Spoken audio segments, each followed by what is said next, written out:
So this is the first time in my teaching career that I have had students, all of my students, submit their rough drafts to me and then spend 40, 45 minutes on each one to leave feedback. And I'm afraid that it's going to hurt you in the long run more so than help because you need to take ownership of your learning, of your writing, of your proofreading, of your editing skills, all of those things. And so I don't need to hold your hand anymore. And it's obvious that some of you don't even take it seriously. And I will suggest something and you just say, meh, and then you don't do it. And so then it becomes a waste of time on my end too. But more importantly is you need to take ownership of your own work.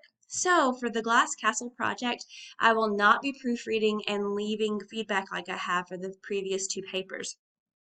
Instead, I will be checking for completion of each piece, timeliness, which I believe is not actually stated here, but that's obvious.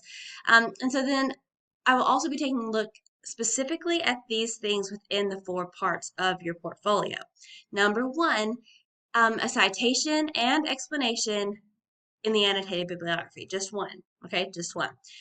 One entry in the check or X section, the thesis statement, and just the thesis statement in your reflection, and the format, the setup, the citations of your works cited page, where I'll say that one's good to go, that one needs some work, that one's good to go.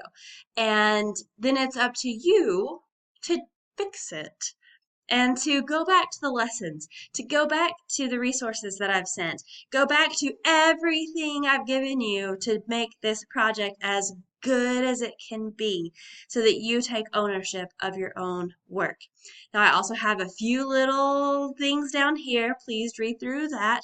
And of course, this does depend on whether we start meeting in person or not. But as far as my role in looking at your rough draft, this is what I am offering you.